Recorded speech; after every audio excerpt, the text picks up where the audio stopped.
You know what I'm saying? We're back with another video, and today we're gonna first start off with a couple questions, you know what I'm saying? Because I want you to really think. I want you to have more awareness about where you're going and what are you doing to help you get to the places you want to be. So ask yourself these questions.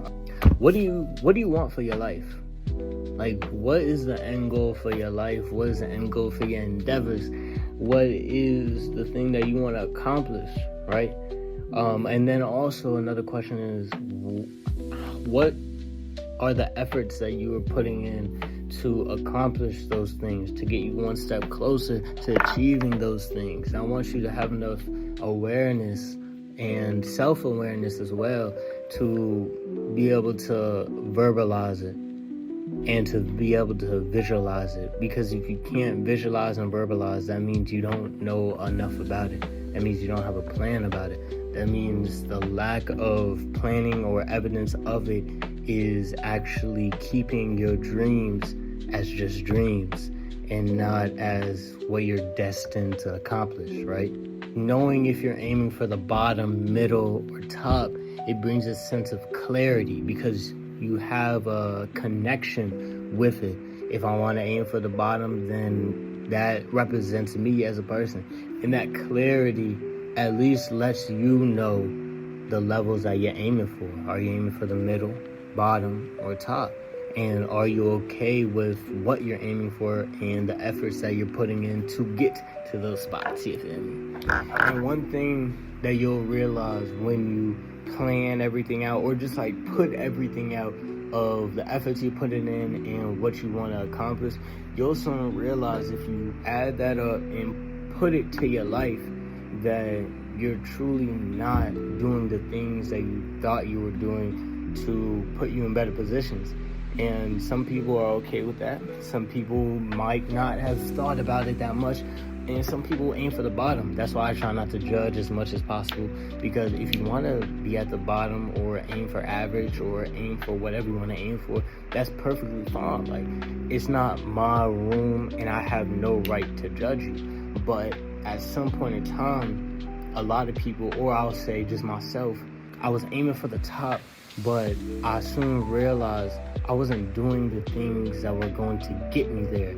It just wasn't as consistent and as precise as it needed to be. Like, if you compared what I was doing to the next man and you compare the results that we are both getting over a period of time, you can see I was putting in progress, but that progress was never enough. So I realized I'm aiming for the top, but the efforts I'm putting in outside of where the results are shown, like those late nights, early mornings, they're not getting me to the place that I want to get to. So something needs to change. And change can be a scary thing because the sacrifice that comes with change can take away a part of you that makes you now feel uncomfortable and have to deal with a lot of uncomfortable situations. But those uncomfortable situations are the things that you need, the things that will help you get closer and become a person who can accomplish or gain the things you desire. So no matter what you end up doing and no matter where you end up aiming at, try and find happiness on that path and where you're trying to go, because that is the one thing you don't want to do, is grind the whole way to a certain peak and then get there and be like, wow, what was this all for? This is it. Because you're supposed to enjoy the journey, the process, and the trials and tribulations you got to go through to become that person that can get those things, like I said before. Now I'm going to try and persuade you, or not even persuade, but tell you why aiming for the top is really the best way. Like, it's really a cheat code. And the reason why I say persuade is because I don't want to bring what I believe is the best way and push it onto you and say it's the only way. I'm saying it's the best way from my experience. But aiming for the best is really like a cheat code, to be honest with you. Because if you aim for the best, you will start to attract what you want. So if I'm aiming to be the best soccer player ever, then I'm going to start attracting things that are going to make me the best soccer player ever. So I'll start attracting the best lessons, the best opportunities, and the best experiences that will mold me into that person. You feel me? So even just wanting the best can attract the best, and taking that all in will make you more valuable as a person. And what I realize is what rich people do is they end up making themselves valuable because of what they're trying to get. So if you're aiming for the top and you're getting the best lessons, the best opportunities, the best experiences because you're attracting it, then what ends up happening is you become more valuable with each one that you gain, each experience that you gain, and then you yourself can start making money from that value. Just like me, like I've learned a lot from our journey, and I can use that now to help other people that haven't had the same experiences as me, and they're taking their steps on becoming a better person, or just want to fix some of the issues that they have. And because I've had to deal with those issues to keep moving forward, I can then come back and help them and whatever part of their life that they need. I will say, when you do aim for the top, it is equal to higher rewards, but also it has higher consequences. Like, if you aim for the top, you won't be understood, and you won't be able to take information from a lot of people because a lot of people don't aim for the top. So you guys are not aligned with each other. So the choices that somebody else makes is not the same choices that you can make. And I'm going to give you guys an example to better illustrate what I mean by that. So let's get into it. So the first part that we're going to get into is the 3 different types that you can go for, or you aim for. And it's the bottom, the middle, and the top. We'll get into the top in a second. Hold on. So for the example, there's a child, and he has to do some homework. The homework is due tomorrow, but he sees his friends out playing with the ball. So he's like, shoot, I want to play with the ball, but I got responsibilities. I got this homework to do. And what he ends up doing is he ends up taking certain actions in 3 different scenarios that describes where his aim is at. So for the bottom, if he's aiming for the bottom, he's more likely to just go play. Like, you can see up top it says, I want to play. The homework is on the table. He's getting up. He is going to go play some ball. You know what I'm saying? He'll have that pleasure of playing, and he'll use all his time playing ball. Now, the middle, what he does is, instead of just playing ball, he will do some homework. He'll lock in, you know what I'm saying? He's a little studious, and he might get half of it done, some of it done, but he'll get at least some done, and then he'll go play ball. He has both worlds, a little bit. He has a taste of both worlds. He gets a little bit of playtime, and he chooses to get a little bit of studying in, you know what I'm saying, get that homework in. But then there's the top, and I'm going to draw that out and explain that. So last, we got the person on the top. Now, the person on the top, he's really locked in. He's in the house. He's just doing that work. He's putting in that work, getting to them books, you know what I'm saying?